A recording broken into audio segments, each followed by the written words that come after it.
بسم اللہ الرحمن الرحیم۔ السلام علیکم۔ بیان کیا جاتا ہے کہ کسی شخص نے ایک غلام خریدا تو اس غلام نے اپنے آقا سے 3 شرطیں رکھیں۔ پہلی شرط یہ رکھی کہ جب نماز کا وقت آئے تو آپ مجھے نہ روکیں گے۔ دوسری شرط یہ رکھی کہ آپ مجھ سے صرف دن میں خدمت لے سکیں گے مگر رات کو مجھ پر یہ پابندی نہیں ہوگی۔ پھر تیسری شرط یہ رکھی کہ میرے رہنے کے لیے کوئی ایسا کمرہ عنایت فرمائیں گے جو میرا پسندیدہ ہو اور دوسرے شخص کو اس میں آنے کی اجازت نہ ہو۔ چنانچہ آقا نے غلام کی تینوں شرطیں منظور کر لیں اور غلام کو حکم دیا کہ جا کر محل میں اپنی پسند کا کمرہ دیکھ لو، جس میں ہر کمرہ ایک سے بہتر ساز و سامان کے ساتھ آراستہ تھا۔ پس غلام نے تمام کمروں کو دیکھ بھال کر اپنے لیے ایک ویران کمرے کا انتخاب کیا۔ اس پر آقا نے دریافت کیا کہ آخر تم نے یہ ویران کمرہ کیوں پسند کیا ہے؟ کمرے تو اور بھی بہت سارے ہیں۔ اپنے آقا کی یہ بات سن کر غلام نے جواب دیا کہ میرے آقا، شاید آپ کو معلوم نہیں کہ ویران جگہ اللہ تعالیٰ کے ذکر سے آباد ہو جاتی ہے۔ اس کے بعد اس غلام نے اسی ویران کمرے میں رات کو رہنا شروع کر دیا، اور یہ بات پہلے طے تھی کہ رات کو غلام آزاد رہے گا۔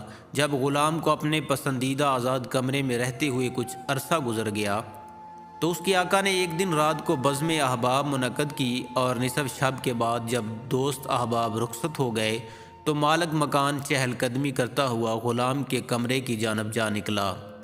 کیا دیکھتا ہے کہ ایک نورانی قندیل نے اوپر سے آ کر کمرے کی خالی چھت کو گھیر رکھا ہے، اور غلام سجدے میں پڑا ہوا اپنے رب سے دعا اور مناجات میں مصروف ہے کہ اے میرے پروردگار، دن کو تو نے میرے آقا کی خدمت میرے ذمہ واجب کر دی ہے۔ اگر یہ خدمت میرے ذمہ نہ ہوتی تو میں رات دن تیری عبادت میں مشغول رہتا، لہذا تو میرا عذر قبول فرما لے۔ اس کا مالک تعجب کے ساتھ صبح صادق تک اس عجیب منظر کو دیکھتا رہا۔ چنانچہ صبح ہوتے ہی وہ نورانی قندیل آسمان پر چلی گئی اور چھت بند ہو گئی۔ مالک نے اپنی بیوی سے اس کا تذکرہ کیا، اور دوسرے روز وہ مالک اور اس کی بیوی دونوں اس منظر کو دیکھنے گئے تو اس شب بھی بالکل ویسا ہی منظر دیکھا جو پہلی شب میں مالک دیکھ چکا تھا۔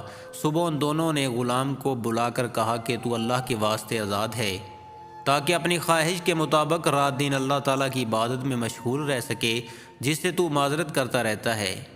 اسی کے ساتھ اس کے مالک اور اس کی بیوی نے غلام سے اس کی ان کرامات کا ذکر کیا جو رات کو وہ دونوں دیکھ چکے تھے۔ بس اب کیا تھا، جب غلام کو معلوم ہوا کہ اس کا پردہ فاش ہو چکا ہے تو اس نے اسی وقت دربار الہی میں ہاتھ اٹھا کر دعا کی، اے میرے پروردگار، میں نے تجھ سے دعا کی تھی کہ میرا راز کسی پر نہ کھولیو، مگر اب جب کہ میرا راز دوسروں پر ظاہر ہو چکا ہے جس کو میں مخفی رکھنا چاہتا تھا، تو مجھے اب اپنے پاس بلا لے۔ چنانچہ اسی وقت اس کی روح پرواز کر گئی اور وہ اپنے خالق حقیقی سے جا ملا۔ اللہ تعالیٰ سے دعا ہے کہ اللہ پاک اس کی مغفرت فرمائے اور اس کے درجات کو بلند فرمائے۔ پیارے دوستو، اس واقعے سے ہمیں یہ سبق ملتا ہے کہ نبی کریم صلی اللہ علیہ وآلہ وسلم نے فرمایا تھا کہ جو اللہ کا ہو جاتا ہے اللہ اس کا ہو جاتا ہے۔